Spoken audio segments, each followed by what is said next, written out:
다음은 이제 Creative Portfolio라고 하는 것입니다. MIT Admission 그 홈페이지에 그 블로그 공식 블로그 홈페이지에 들어가 보면요. Creative Portfolio라고 하는欄이 있어요. MIT도 그렇고 다른 학교들도 그렇고 입시에 있어서 다른 모든 요소들은 다 똑같습니다. SAT 성적, 뭐 트랜스크립트, 레주메, 커먼 앱 작성 이런 공통적인 사안들은 다 똑같거든요. 근데 MIT는 이렇게 되게 독특하게도 크리에이티브 포트폴리오를 애플리케이션과 함께 제출할 수 있게끔 허용을 해줍니다. 크리에이티브 포트폴리오란 뭐냐? 사실 저는 MIT 준비하는 학생들이라면 이거 옵션이긴 한데 꼭 준비하게끔 시키거든요.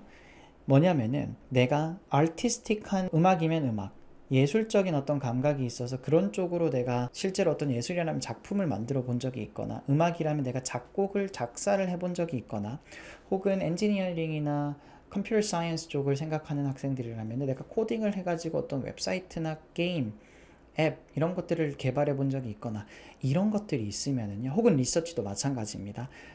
포트폴리오를 작성해서 낼 수 있게끔 해줍니다. 이거 옵셔널인데 모르는 학생들이 많아서 이 되게 중요한 기회를 놓치는 경우가 많아요. 그래서 리서치 같은 경우에는요, 먼저 중요한 점은 한 학생당 해당 카테고리에 해당하는 거는 지금 보면은 리서치, 뮤직 앤 티어터 아트, 비주얼 아트 뭐 이런 식으로 카테고리당 하나만 제출할 수 있거든요.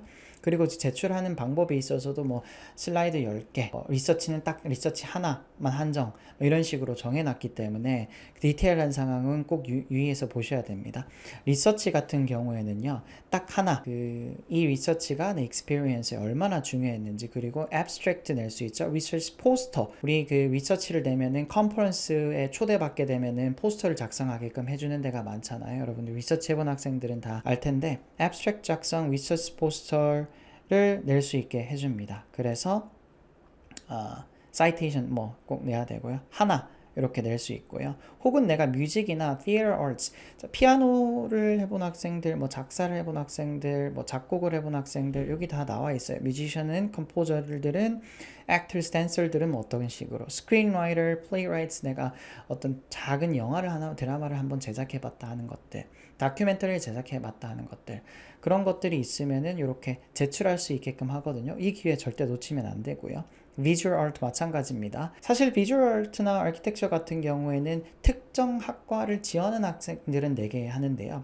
그렇지 않은 이상은 굳이 낼 필요는 없다라고 생각하는 것이긴 합니다. 그래서 만약에 their work to be reviewed by professional faculty and staff at MIT 이렇게 조금 내 어떤 작품들이 한번 입시에 있어서 입학사정관들이 좀 봤으면 하는 것들이 있으면은 페인팅이나 디자인, 믹스 미디어, 디지털 미디어 이런 것들을, 혹은 포토그래피 이런 것들을 제출할 수 있게끔 해주는 것이거든요.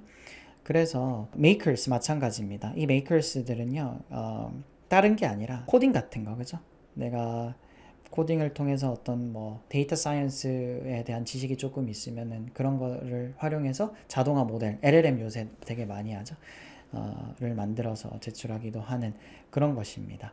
실제로 저희 이제 학생 같은 경우에는 LLM, 그 Large Language Model이라고 하죠. 응급실에 전화 오는 사람의 목소리 톤, 그리고 어떤 부상의 정도, 그런 것들을 신고했을 때 파악을 해서 응급실의 과밀화를 조금 더 완화시키는, 그런 데 도움이 되는 그 LLM 모델을 지금 만들고 있거든요. 그 학생은 코딩에 대한 지식이 전혀 없었는데도 불구하고 코딩의 파이썬에 대해서 공부도 하고 리서치도 써보고 하다 보니까 그런 LLM 모델을 아직 완성되진 않았지만은 만들고 있어요. 아주 잘 하고 있더라고요. 그래서 그걸 만들어서 저희는 각종 컨퍼런스에도 제출할 예정이고요. 제가 조금 노리고 있는 컨퍼런스가 하와이에 있긴 한데, 그렇게 해서 하고 나면은 그런 모든 것들을 한데 모아서 포트폴리오로 작성을 하는 것이죠. 여러분들도 내가 가고자 하는 전공이 뭐냐에 따라 조금씩은 다르겠지만은 거기에 대해서 내가 조금 준비를 해서 그것이 정말 전문적이고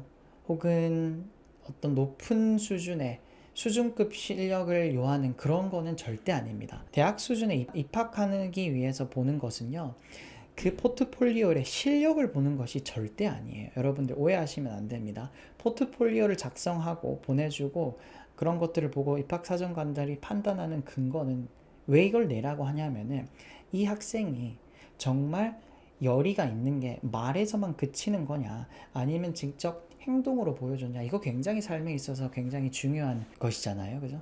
그렇기 때문에 실력을 보는 거다 그런 거 절대 아닙니다. 그래서 또 두 번째로는 이 학생이 정말 어떤 학문적인 것만, 그러니까 앉아서 책 읽고 시험 보고 이런 것만 잘하는 학생이냐, 그게 아니라 공부는 공부, 스포츠는 스포츠, 예술적인 조예도 또 깊고, 이게 다방면으로 우리가 그러니까 다원화된 사회를 살아가는 데 있어서 그러한 여러 가지 요구되는 덕목들을 고루 갖추고 있는 그런 well-rounded 된 학생이냐, 그런 것이 중요한 것이거든요. 이 정도 실력 가지고 내가 낼 수 있겠어?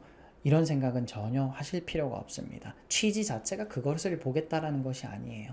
뭐 대학원이나 전문 과정을 가는 과정이라면은 그러면은 그런 것들이 중요하겠지만은 일반 대학 입시 과정에서 포트폴리오는 나의 어떤 열의, 그리고 다양성, 다원화된 사회에 대해서 내가 갖추고 오고자 하는 역량들, 이런 것들을 보여주는 것이기 때문에 크게 걱정하지 않고 고민 없이 그냥 제출하시면 되겠습니다.